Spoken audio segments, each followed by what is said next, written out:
Shabbat Shalom. Shabbat Shalom. So there are many questions about this week's Torah portion, but I want to focus on one that I think is especially important for understanding the difference between a good person and a bad person. Normally we would think a good person, it's easy. They do good things, and a bad person, they do bad things. Problem solved, move on, let's get to dessert. But this week's Torah portion gives us something a little more to work with. So the central point, of course, in this week's Torah portion is that Yaakov, Jacob, has had to leave his home because he has cheated his brother out of the blessing from their father Isaac, and now he is heading back to Rivka's hometown and looking for family there. When he gets there, he meets her brother, and more importantly, he meets his cousin. That is to say, he meets Rachel, and he falls in love with Rachel hard. So hard that he is willing to work 7 years for the right to be able to marry her. So far, so good. But what happens after they wake up from the evening's festivities? Who is it that is in his tent that he has married? It's her sister. It is Leah. He has married Leah. And he goes to Lavan, his uncle, and he says, "Why did you do this to me? I worked to marry Rachel, and now you have married me to Leah. Why did you do this?" And Lavan explains very reasonably, well, here in this part of the world, the older sister always has to get married first. So you get married, you're fine, enjoy the party for a week, and next week you can marry Rachel if you promise to work an additional 7 years. Okay. Now, obviously, that ain't fair. Obviously, he is cheating. And also, obviously, it is a deception that is very similar to the deception that Jacob himself perpetrated on his father. After all, Jacob pretended to be his brother, his sibling. Leah pretended to be her sister, her sibling. Jacob tried to steal a blessing that was meant for someone else, and Leah stole a blessing, a marriage blessing, that was meant for somebody else. Each pretended to be someone they weren't, and each have now reaped the rewards, if you will, and caused additional strife and trouble. But that is making Lavan too passive of a partner in all of this. It sounds like it was Leah's idea. Does not seem to be at all.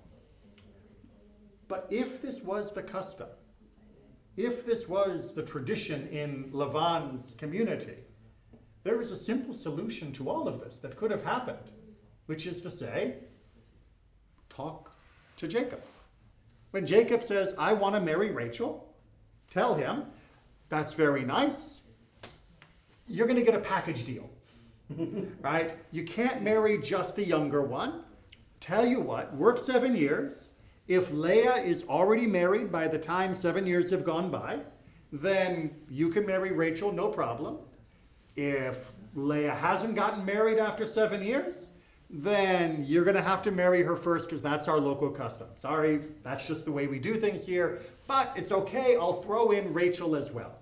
And you can marry her after you do the festivities for the first wedding. No problem, right? And another 7 years. Well, okay. And another 7 years. Even for that, I am fairly certain that Jacob probably would have gone for it. Right. Because Jacob was very much in love with Rachel. It says that those 7 years of work were like nothing to him because he was anticipating being with his bride.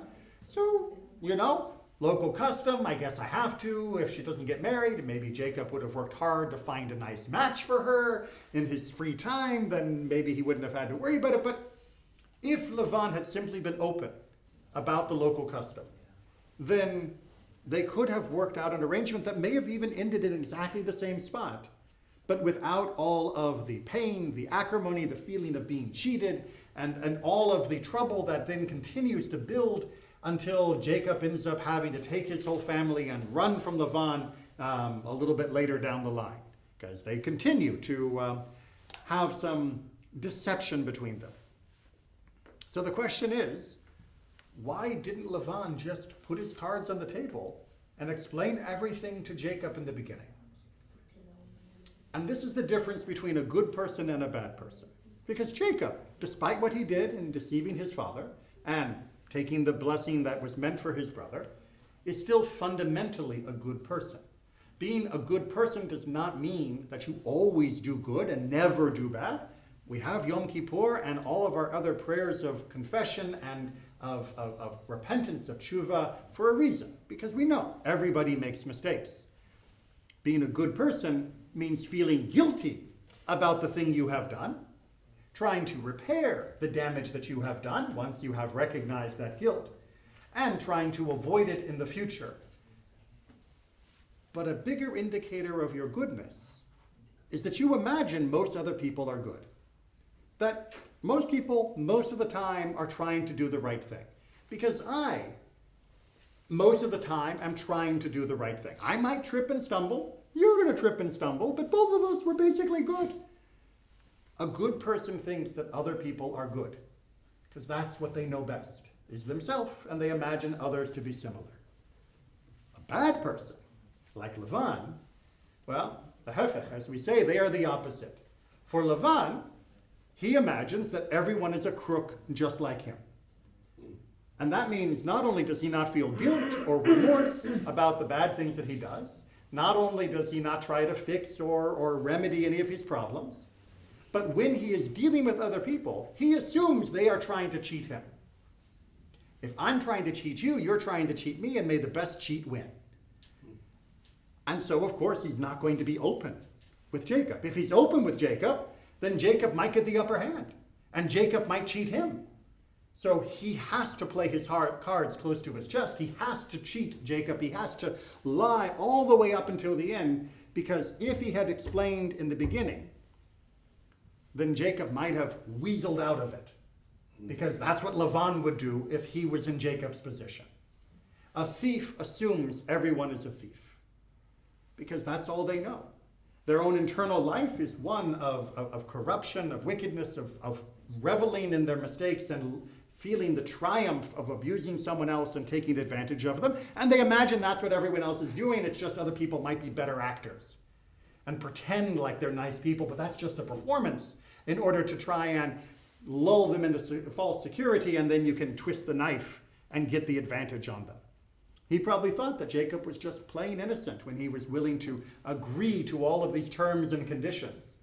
But Jacob, of course, assumed that his uncle wasn't going to cheat him, because he wouldn't cheat his uncle. And that, fundamentally, is the difference between a good person and a bad person.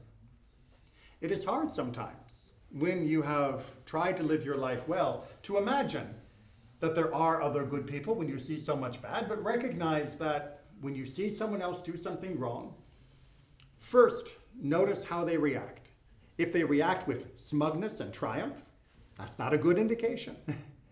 If they react with guilt and contrition, if they seem to be trying to fix whatever the problem was, even if it's not a great fix, then they're moving in the right direction.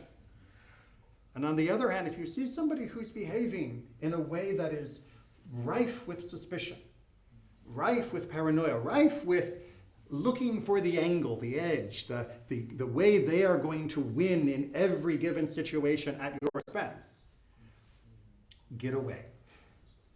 That is the Lavan of the world, right? And we say in the Midrash very clearly, Lavan in Hebrew. Does anybody remember what Lavan is in Hebrew? White. It is the color white, right? Because Lavan always tried to appear as though he was pristine and perfect and clean, precisely so he could take advantage of other people. A true, honest person doesn't try to pretend. You just are who you are, dirt and all. It is the wicked who go out of their way to try to assure you, believe you me, you can trust me. Would I lie to you? These are the hallmarks of somebody who absolutely should not be trusted, because they are used to not trusting others. What they know from inside is how they act out to others. A thief believes everyone is a thief. A A good person believes others are good even when they make mistakes. We should all try to be that good person and understanding of each other even when we do stumble, and aware and away from those that act in the way of Lavan, although thankfully they are far fewer in number than the good people of the world. Shabbat Shalom.